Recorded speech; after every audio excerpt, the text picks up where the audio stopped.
Hey folks, welcome back to the Darren Harris Podcast. I'm your host, Darren Harris. Welcome back, man. Hope everybody had a good week. I know the week wasn't good for some, especially according to the news, which brings me to my topic today, which is, are you good? Are you sure you're good? Because I'm going to go ahead and say no. A lot of people aren't good, and I want everybody to know that May is Mental Health Awareness Month. Okay?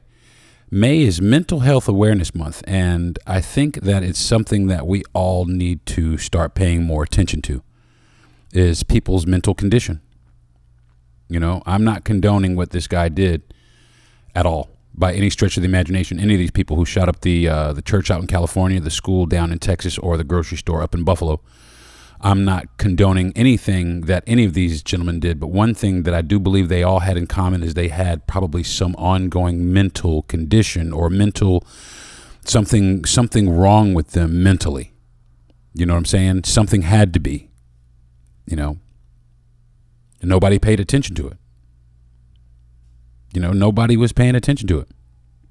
I think that's the craziest shit in the world. You know what I'm saying? I've had my own mental health issues. I'm currently on medication for depression and anxiety. And there are some other things in there that are kind of, hodgepodge, mixed in there. But I do take medication to correct some behavioral issues that I'm having, based on a lot of the trauma that I've been through in my life. I've been through a lot of trauma. I don't want to necessarily get into it right now on this episode, but I've been through, like a lot of trauma, in my lifetime. And a lot of those things have scarred me deeply.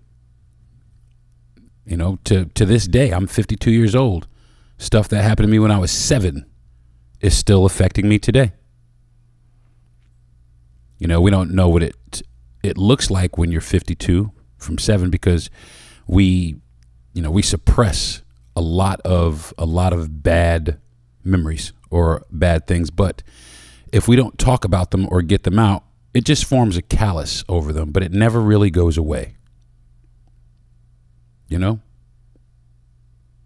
never really goes away. There needs to be more focus on how to address the different mental health issues that people are going through, especially around firearms, you got kids. These guys, a couple of these guys were kids, kids with firearms.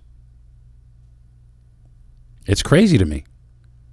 I think there should be at least a 6-month psychological evaluation before you're able to purchase a handgun. That's the way I feel about it. Yeah, sure, you can have a gun, but you have to go through some things in order to have it. Now, that's another subject, and I don't want to really get into that right now, but what I was trying to establish is that some of these people that commit these atrocities, I wonder what percentage could have been prevented if they just had someone to talk to about what they were going through. You know what I mean? Now, granted, we got some guys out here that are just, who they are just for the sake of being who they are. But, I'm telling you, it's just to the point where a lot of this stuff doesn't need to take place like it does. You know what I'm saying? It can be addressed. But we don't address it. We address so many other things, but we don't take mental illness seriously. So I want to talk about that today. So I want to talk about also why having good mental health is important, because it's part of your life. It's part of a good, healthy, productive life, is to have that good mental stability. Acknowledging mental health isn't easy, and I know it isn't for a lot of people, but we're going to talk about that too. Trying to acknowledge that. So, okay, so that's pretty much what my show is today, is mental health. So let me go ahead and get on with the rest of it. So I didn't want to give it all away in the first couple, but that's pretty much what we're talking about. But I do want to give my shout outs and get the rest of the stuff out. So I want to give this week, I want to give a shout out to Little Kim. And I want to give a shout out to Little Kim because she threw Biggie's 50th birthday party. That's pretty hot. You know, I know it was Brooklyn in full effect out there. I wish I was there. Brooklyn in the house every day, all day. You know how we do. You know, I wish I was there, but I want to, I mean, everybody was there. You know, I mean, anybody who gave a damn was there. Anybody who knew Big or was a fan of Big, you know, I mean, they even did a Metro card. They did a Metro card with his picture on the back of the Metro card. I wish I could have got one just for some souvenir shit, you know what I'm saying? But they really did for his 50th birthday party. I'm glad that New York City pulled out all the stops for his birthday. So shout out to Lil Kim for putting that together. Today's Dope Shit Award, though, goes to the Golden State Warriors head coach, Steve Kerr. He was my man anyway. I like Steve Kerr back from when I used to watch him play with the Bulls, but he did something that transcends basketball that I really, really admire, and more people need to use their platforms to try to get some message across.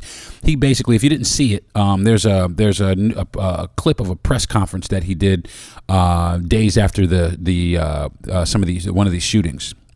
And he basically, he sat down, he said, we're not going to talk about basketball. I don't want to talk about basketball, but we need to talk about something else. And he basically just laid into, you know, Mitch McConnell, all of the lawmakers for not passing the legislation, you know, to help with the gun laws. And he just basically went off on all of these politicians. And I mean, to the point where he was almost crying, he was almost in tears. And that really kind of moved me because he had, I mean, if you like Steve Kerr, look it up, man. Steve Kerr, the Golden State Warriors head coach, look up what he had to say, because it is, I mean, it is so serious and so touching and so poignant. It really needs to be said, and it needs to be said by more people, because the bottom line is this: if we say it, a couple of us say it, they ain't really listen to this, but if everybody starts saying it, then they're going to have to do something about it. You know what I'm saying? I'm on some vote they ass out anyway, because that's the problem. All these old people, and I hate to say it like this, all these old rich white dudes, these old white politicians, these are the people making up the decisions for the rest of us. And I'm sorry, sometimes they don't necessarily represent what I think. You know what I'm saying? So this needs to be addressed, and that's all based around mental health. What is your state? Are you good? Are you sure? You know what I'm saying? It's so easy to say, yeah, I'm good, when you're not. I learned a long time ago. My wife will tell you, if I got a fucking problem, I sit the fuck up and I talk about that shit. I will talk about it. I get it off my chest, because for so long, I just held it in and didn't say nothing. You know what I'm saying? So hats off to Steve Kerr, man. You know what I mean? You get the Dope Shit Award for this week. This week's earbuds I've been listening to, and people are going to say it's corny. I don't care what you say. I don't care what you think. But I've been listening to Logic, and one of the reasons I've been listening to Logic is because of his positive message, because he is he was a high profile, he actually retired. He was a high profile rapper that retired, got to the top and everything and wasn't fulfilled, still wanted to kill himself, and, had issues with his mom, and his family was just, all kinds of drugs, and he just wanted a normal life, but he could never get that.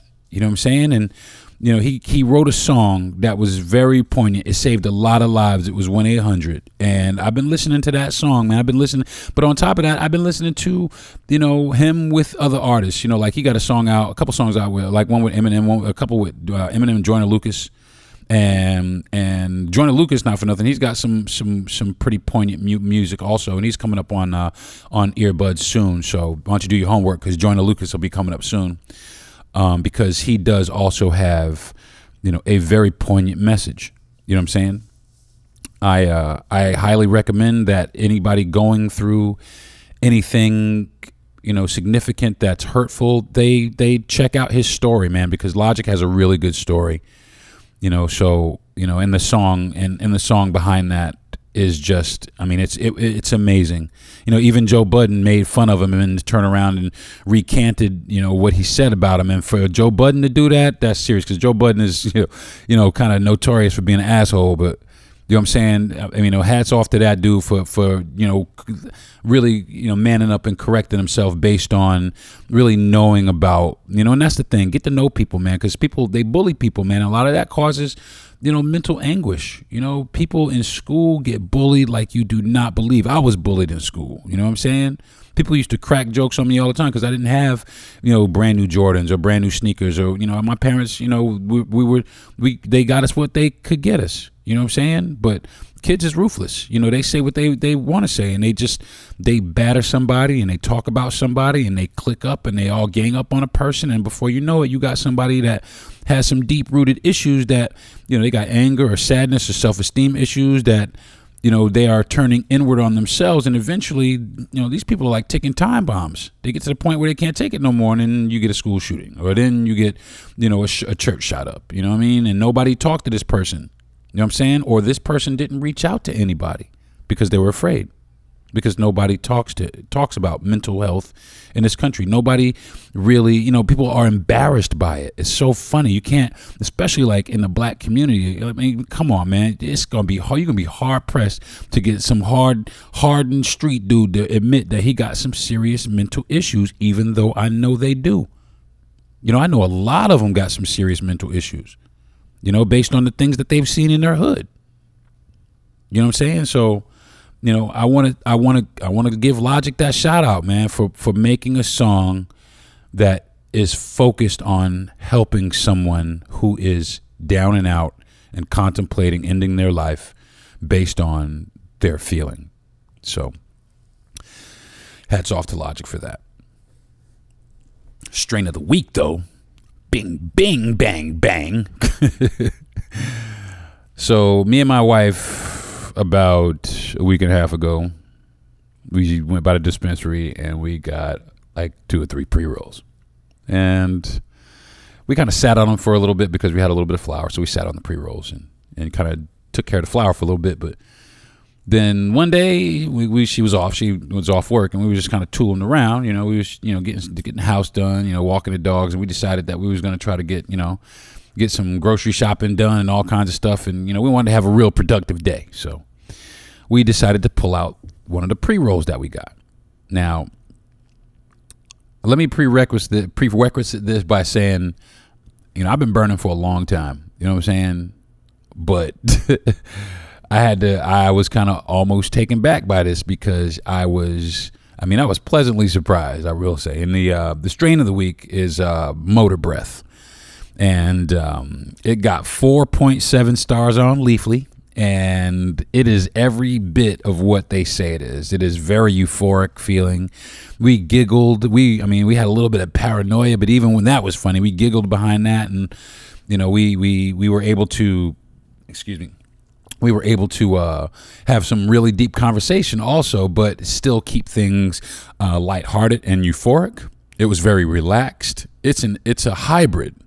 I'm not sure if it's indica or sativa heavy, but I do know it's a hybrid. But it really, really helped with my depression and anxiety. It wasn't so big on the pain in my back, but it did. I mean, it really kind of knocked out that a little bit also, because even though I still had some neck pain, the depression and anxiety kind of subsided. It kind of loosened me up a little bit. So, I was able to stretch a little bit and have some benefit from that strain. It smells a lot and tastes a lot like a diesel strain. That's what everybody says. And it is very cerebral. So you absolutely know it's there. If you're able to get it, I highly recommend trying to check out what dispensaries in your area carry them. You can look on Leafly, and Leafly will tell you if it's in your area and what dispensary you're able to find it at. So the strain of the week, again, is Motor Breath. All right, folks, what's popping? Now, today was popping. There were a few things that I was going over. I wanted to kind of tell you folks about. But I have another guest today, somebody, again, very close and dear to my heart. And she is here to share some of the things that she has gone through and how she copes and deals with these things on a day-to-day basis. She is a huge inspiration to me and many others around her. She has changed her entire lifestyle. So I'm very excited to have her on the program. You know, she changed her whole lifestyle, from her behavior to her addictions to her diet, just her whole outlook on life changed. She does still, she admits she does still have some issues, but she deals with it very, very well. And I'm very excited to have her on the show.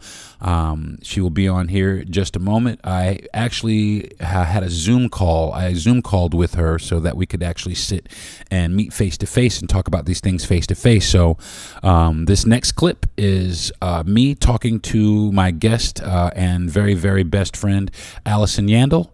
And we're talking about our experiences in with the trauma that we've suffered and how we deal with it on a day-to-day basis. So I'm going to take a quick break, pay some bills, and when I come back, I will have my guest Allison Yandel on. So sit tight. I'll be right back. Hey folks, today's program is being brought to you by Your Pleasures Erotic Health and Wellness Boutique. Your Pleasures has a wide variety of adult educational materials, top-notch adult novelties and clothing, real-world dating and relationship advice, and more. Pleasures, that's Your Pleasures, not only focuses on erotic pleasure and satisfaction, we aim to educate people about the health and wellness benefits of intimacy. We are here to prove that sexuality is not naughty, it's necessary. So stop by Your Pleasures, that's ur-pleasures.com, and see for yourself. That's yourpleasures.com.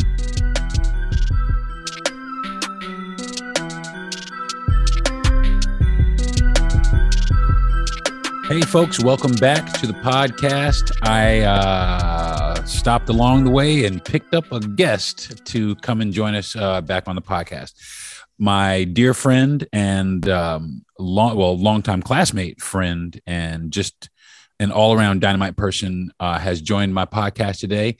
Please welcome Allison Yandel to the podcast. Thanks for joining me. How you doing? I'm doing great, I think. I don't know. Depends on a day-to-day basis. Just to get right into it. Today we're talking about mental health and mental health awareness.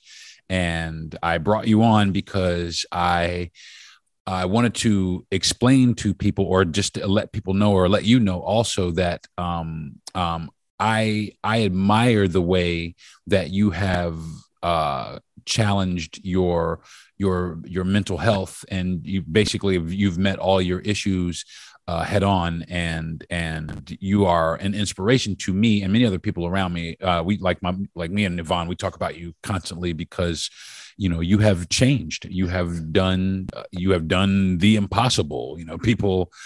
People don't change, but you kind of, like I said, grab the bull by the horns. You recognize that there was something that was wrong that you wanted to correct, and you took the necessary steps and you corrected those things. So I don't want to get into, any of the traumas that you suffered, but I did have a few questions for you, if you don't mind. I wanted to ask, when did you realize, at what age did you realize that there was a problem, that you had a problem mentally, or had some issues? Well, it's an interesting question, because for as long as I can recall, I've always known that something's not quite right, that Right. What was going on the inside was not exactly what was happening on the outside. Right. I always had a lot of fear and anxiety. And that's really been with me my whole life. Right. And what I now know to be hypervigilance from, just a constant state of, arousal of what Right. may happen next, or, just being on guard. Just never So comfortable. that's never have I been comfortable. Wow. Never.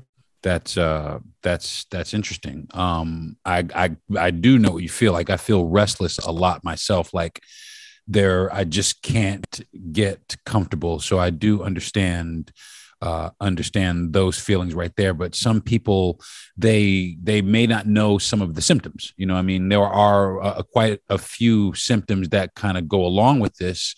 I mean, like some of the symptoms that I know, like I experienced, I feel sad or down.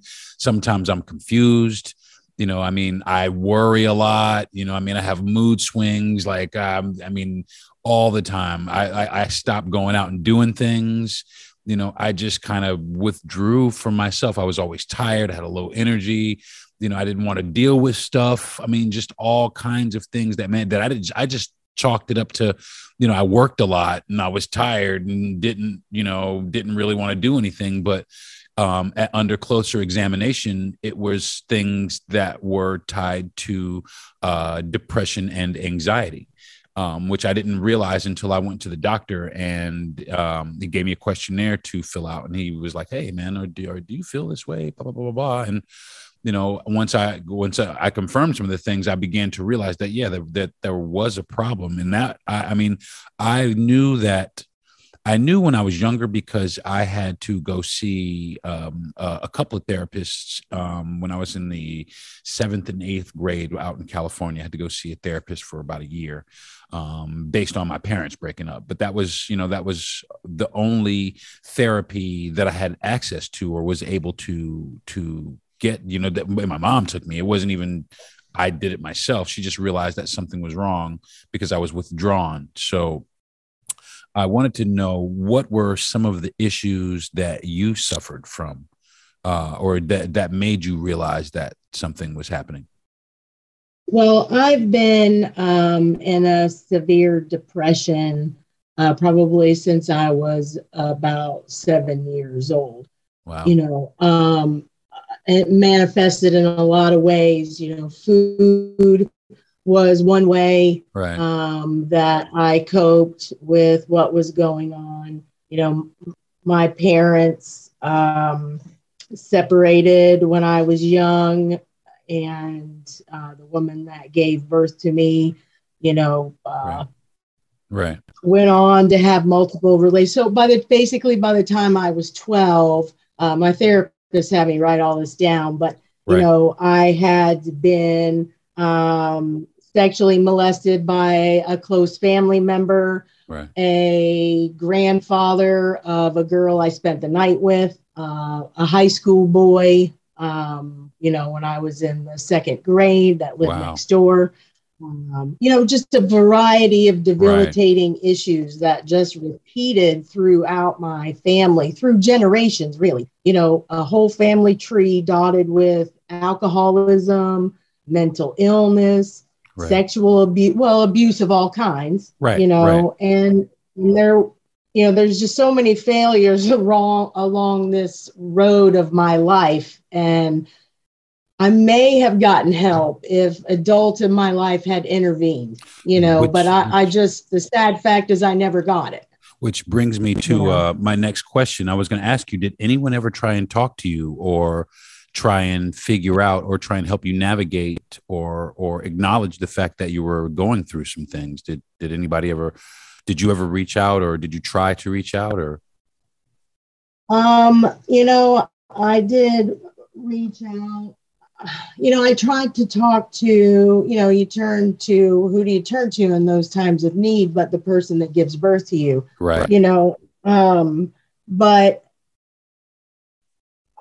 you know, the feeling that I have most for her is fear, right, you know, because you weren't allowed to have emotion, you know, right. those kind of things. You know, it was exaggerated, or I'm making it up, or, Sure, you know, sure. oh, that couldn't possibly be happening, They just you diminish your know, feelings. right. You know, why are you afraid to go? And, you know, but I was always the new kid in school. You know, Right. we had moved, you know, 10 times, and, you know, I And that's just difficult never had itself. any connection to anyone, you know, Right. or on any place. no really. stability or anything like that. I No. completely get that. I share a similar story. I have never spent any longer than 2 years in any school.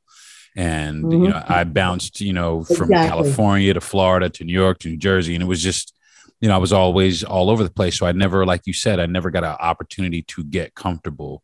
And I often found myself, like you said, being the new kid. And in that, there's a lot of trauma. I got picked on in school a lot. I got picked on in school a lot. So I had to put on these different personas of this cool person. I became a break dancer, and then I started rapping and doing all kinds of stuff to gain popularity, just to have people like me, to be accepted by people around me. But really what it was is I had a large amount of I had very low self-esteem. I didn't have, what people saw in high school was completely different than who I was, at home. I had, a lot of anger issues at home because, I always felt responsible for breaking my parents up, and, just a whole bunch of other things, and that was in my high school years, later on in my older years, I started, suffering because, I wasn't able to see my kids like I wanted to, and I wasn't able to chase and pursue,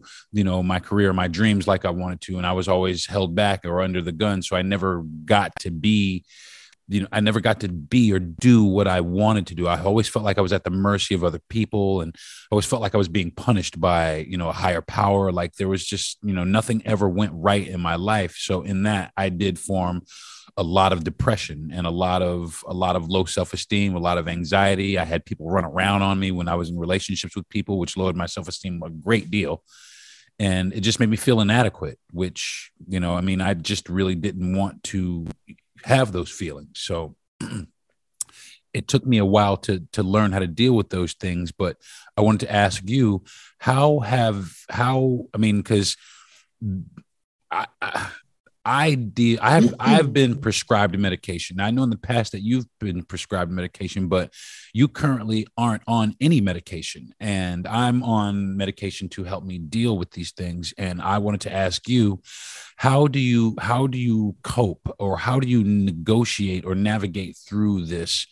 Or how have you figured out a way to do this without medication, for one, and get the results that you have for two? Well, when you asked, it kind of ties back to the other question about how, the symptoms manifested, and they manifested in food, and I gained a lot of weight in my younger life, and there's alcoholism on my part, drug Right. abuse on my part. Disassociation is a defense mechanism that I Right. learned, early on, to distance myself, protect myself Right. from, overwhelming feelings of abandonment and neglect and shame and, Right. all these exact things that you're describing.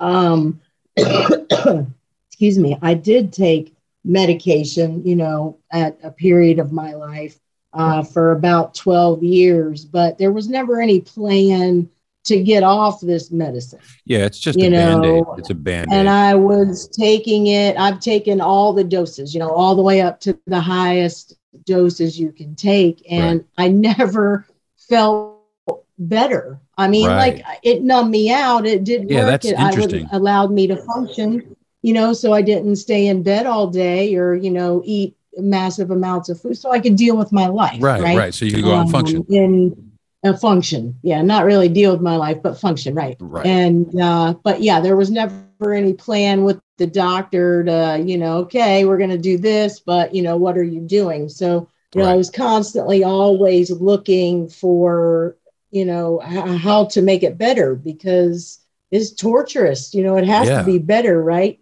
Yeah. When It's I got at learned some not point. everybody, yeah, when I learned not everybody feels this way, that was a Right. big moment for me. Right. Right. I get that. Yeah. It's very difficult. It's difficult to understand. It's difficult to deal with. And the thing that really we weren't really allowed to talk about it, around the house. So you didn't really say anything about it. You kept a lot of the feelings to yourself. So a lot of the feelings that you have, you turn in on yourself, and you scar yourself. You form a callus, and before you know it, you've suppressed, a lot of these things that are significant in playing a part in how you've developed the condition. And I'm just, like I said, I mentioned before about therapy. And for me, I know that therapy worked. I know for some people, they don't really believe in therapy or want to go talk to people. A lot of people don't like to admit that there are problems, or that they're experiencing problems, or they're suffering from. Scary, man. It's scary. Listen, to know that something is wrong, or something that you don't really understand. I mean, it's not like a broken arm, or you got the flu, or you're sick, or have some sort of, it's something that you don't understand. It's your brain, which a lot of us, I'm sorry to say, don't really understand the way the brain works.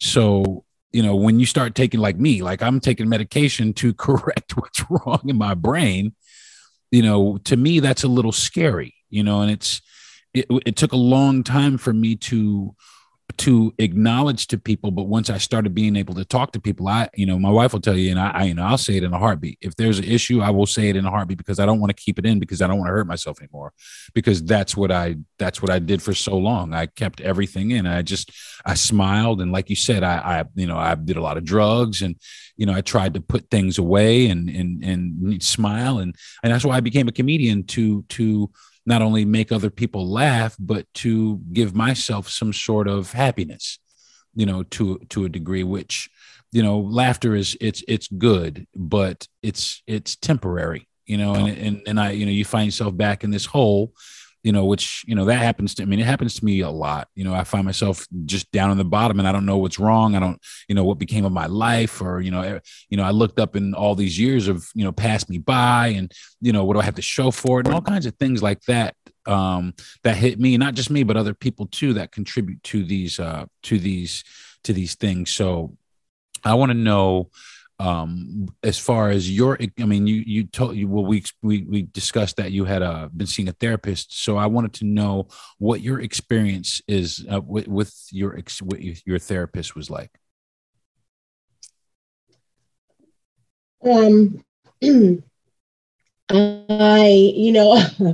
would go every day if I could. That's what I say a lot to her. And she, I've been seeing her consistently every week for the last several months, and we've been working on cognitive behavioral therapy program, where, so, I have all these like stuck points that, she helps me to work through, which has now translated into my everyday life. So, I struggled with intrusive thoughts. You brought up, you have a lot of these rehashing things that you go through, and, and just this reliving this pain, like fear comes over you, even though when you're not in you're not in danger, Absolutely. I know exactly you're feeling fear.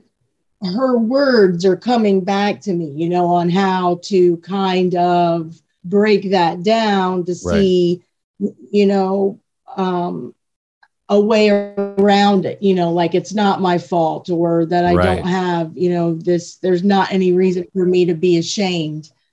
Absolutely. I guess I didn't, therapy was something that I started because it was one of the last things that I hadn't tried. I've tried every diet you could think of. I've cold turkeyed, alcohol. I've cold turkeyed, pills. I I've, remember all done that. all Yes, the absolutely. things. I've exercised until, I thought I was gonna, I had weight loss surgery, because I just couldn't, if I could fix, myself, everything would be fine. But when I got in the therapist office, and I think I shared with you that survey, that adverse childhood experience survey, that's the 10 questions that you may, if you have 2 or more questions that you could answer yes to, Yeah. then you may, have some kind of trauma in your life. Yeah. I remember. And Yeah. I got a 9. I got a 9. Yeah. I remember we were talking about that. Yeah. Cause I scored kind of high too. Yeah. And Yeah. that right there was an eye opener. I was like, wow. Yeah. Just, and I got to say that, I just kind of went with it, and I've had a crisis that, thank goodness, I was in therapy at the time, right. and has been helping me through the last several months. But it's working, right. And I can't preach the benefits of it enough. See, I feel the same way. Even back in those days, I had to see two. I had to see Dr. Paxton and Dr. Kleckner, and both of those gentlemen. I mean, and then, like I said, I'm 52, and this is when I was in the 7th, 8th grade. I had to see these guys, and I remember those guys. These guys made such a deep impact on my life that, especially Dr. Paxton, he was able to, because I just didn't want to talk about things. I had deflected all kinds of things, but he was the first person that I really sat besides, my family, or, people that, really anybody, because I didn't have that. I didn't have that vent. I wasn't able to vent that to anybody. I wasn't even able to tell or communicate to people exactly how I was feeling. And he was able to dial in on it and figure out what it was and help me with my problem. And, it's still, it's still there, things are still there, but he did enable me to learn how to cope with certain things. Now,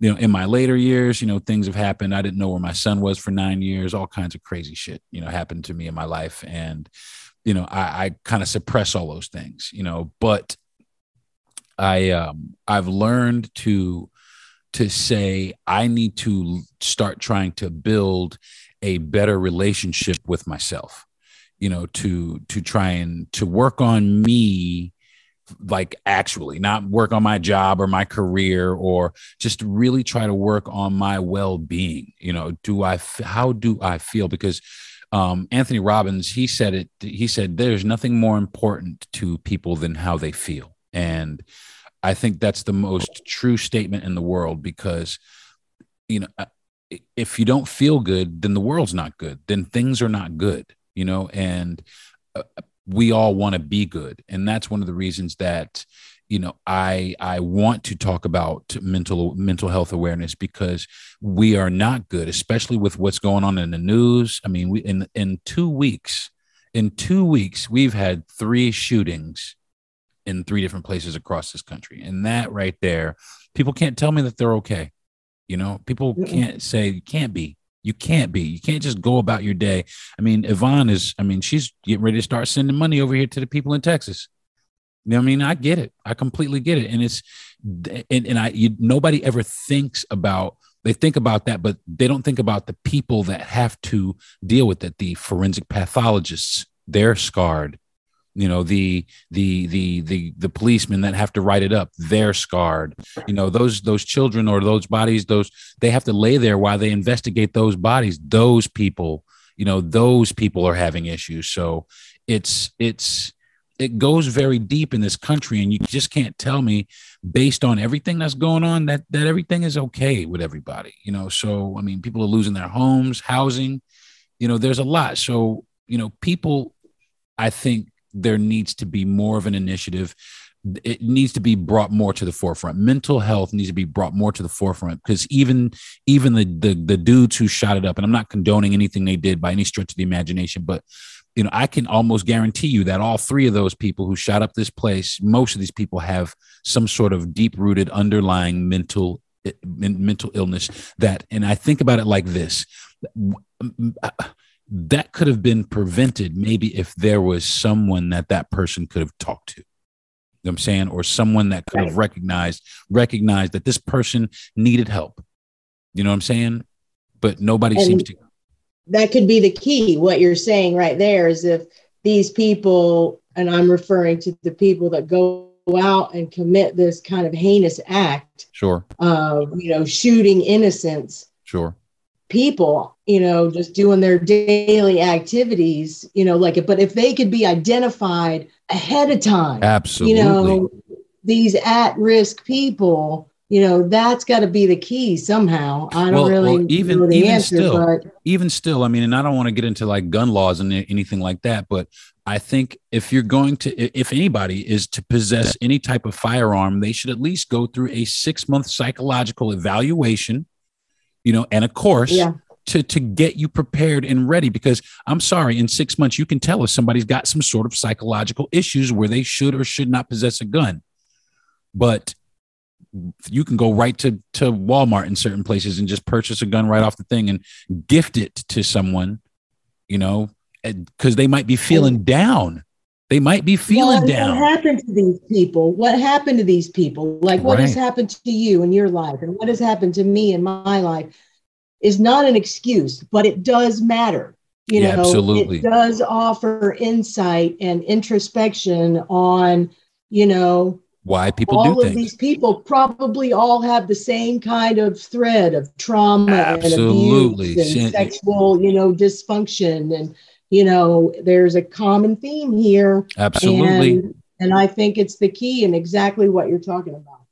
Well, I mean, I really hope at some point that we can start to really dig into this, because that's one thing that I've always, especially in relationships, because I'm a relationship guy, and a lot of that has to do with the way you feel, so I hope that one day, everybody can like get together and understand that it is something very serious and needs to be taken seriously. It doesn't need to be made fun of.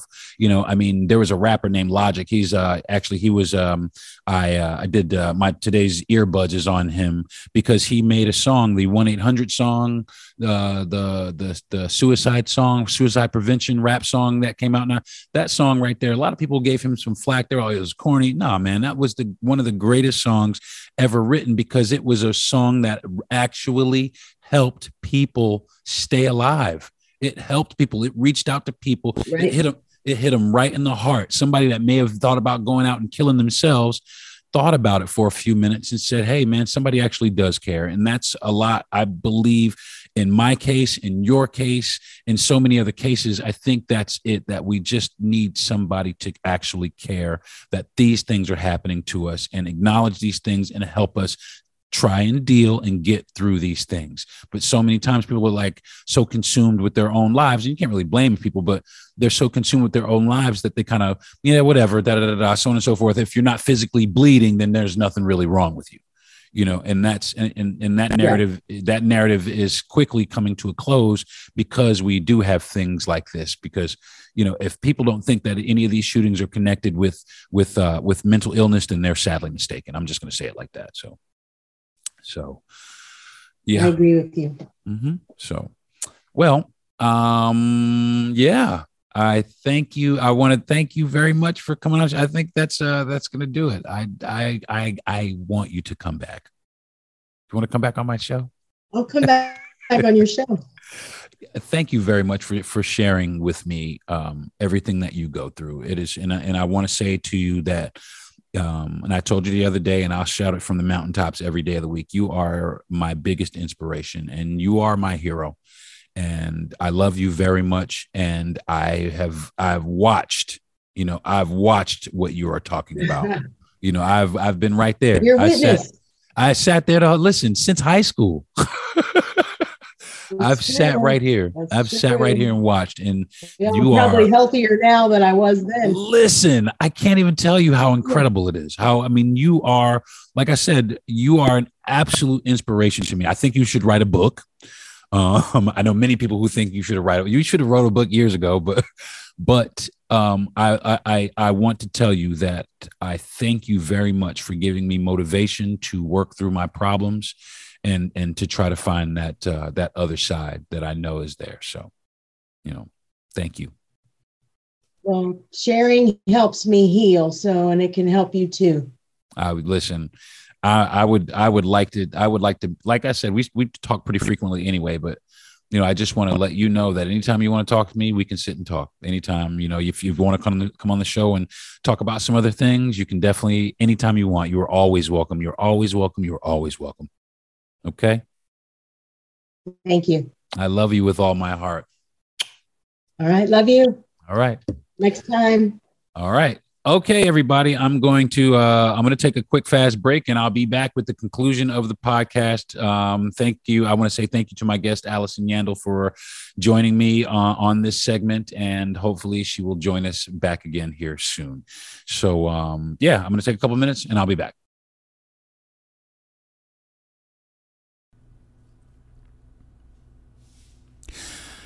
Okay, folks.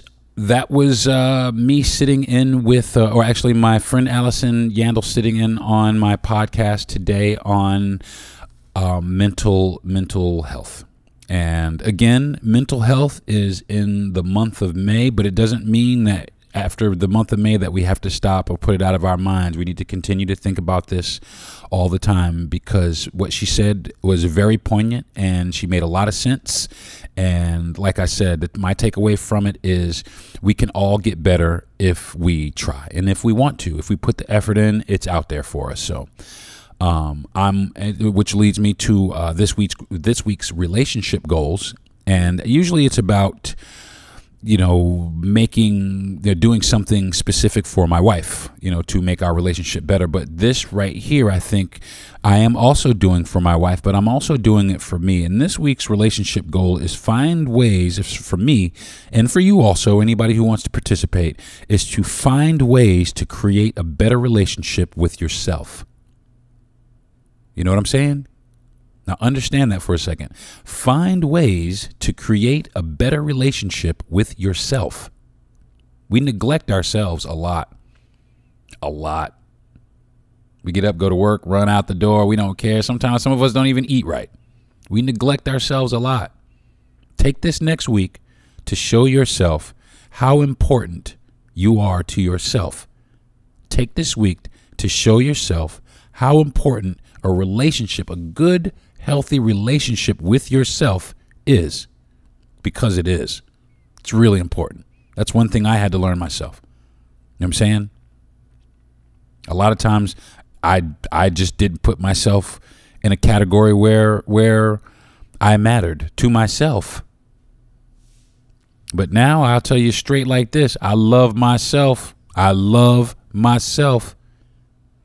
And I'll tell you what, I do not regret trying to find ways to make myself feel loved, to make myself feel better. I will talk to anyone who wants to talk. If you have any issues, and this goes out to all my listeners, I'm this guy. If you have any issues that you want to talk about, you don't want to talk about them with people, DM me, drop them in my DMs on one of my social media accounts. And I'll reach back out to you, and you can get it off your chest. I want to do my part to try and stop, this epidemic of this mental health crisis that we have going on in this world. I want to stop it. I want to do my part to try and stop this. So if you need to talk, anybody, if you need to talk, hit me up. I'll talk about anything you want to talk about. So if you are having some issues and you're contemplating suicide, please don't do that. Reach out to the suicide hotline. The number is 1-800-273-8255. Please reach out.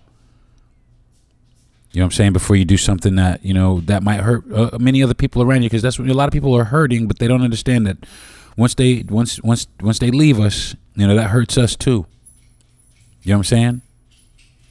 There's also a website that you can get on. It's called BetterHelp.com. BetterHelp.com's got some goodness. You know what I mean? There's also Calm. There's the Calm app in the App Store, and I'm sure they have it in the Google Play Store. So if you're having issues, make sure you reach out to one of these resources. I wholeheartedly encourage and I endorse them 100%. So I want everybody to be good. I want to be good myself. So, that's down in the bottom of my heart. because I know a lot of people hurt. You know, I love people hurting because they can't make their bills. They're hurting because they've lost loved ones. And, you know, all kinds of stuff. All kinds of stuff, man. You know, we don't know what any of these people go through. But, you know, I want to try to understand. You know, I want to try to let people know that I care about them. You know, and everybody else should too.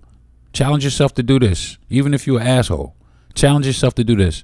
Go out and do one nice thing for somebody, man. You might change that person's life. I know that sounds corny, but I'm dead ass serious. Too many people so stuck on themselves, man. Go do something nice for somebody else. You know what I'm saying? One thing. Something nice for somebody else. Do it for somebody you don't even know. Smile. Say hi. It helps. It really does. So, I think that's going to do it for this week's podcast, folks. I do thank you for tuning in and listening to this episode. It really means a lot to me because, you know, this is, like I said, it's very serious, and I want this country to heal or start healing or try to figure out ways to heal or, you know, get some information so we can get on with this. So you can follow me on my social media. I am Deron, Deron Harris, Hat Harris on Instagram, and Deron Teray Harris, Terae on Facebook, I believe. And I got all that other shit too, you know, but my Facebook and my Instagram and Twitter is at Deron Harris. So you're more than welcome to follow me. I think I'm also at Deron Harris on YouTube as well. So you can check out my YouTube as well. So the audio will be available with my guest on the podcast, but you will be able to catch a clip of the video of the conversation that I have on my YouTube. So if you want to check it out and you want to look at it, see what we're talking about or see what we look like, you're more than welcome to log on to my YouTube and check it out. So I think that's going to do it for me for this week, folks. Thank you very much again for tuning in. I will see you next week. Have a blessed week, folks. I love you all, and I'll catch you next week. Hey, folks, just one more thing. I wanted to give you guys some resources that may help you in times of need if you're feeling like you need to talk to somebody. You can call the Suicide Prevention Hotline. The number is 1-800-273-8255. You can also log on to the internet and go to betterhelp.com. They have some stuff that could help you as well. Or you can log into, the App Store or the Google Play Store, and you can download the Calm app. And they, too, also have some things that may benefit you as far as this is concerned. So I want everybody to know that I love you all. And I hope that you have a really, really great week. Like and share this. If you never like and share another podcast or you never listen to another one, like and share this one because it really, really means a lot to a lot of people. And maybe there's somebody out there that may need to help this. That may need to hear this so that it can help them. So, all right, folks. Thank you very much for tuning in to the podcast. I will talk to you guys next week.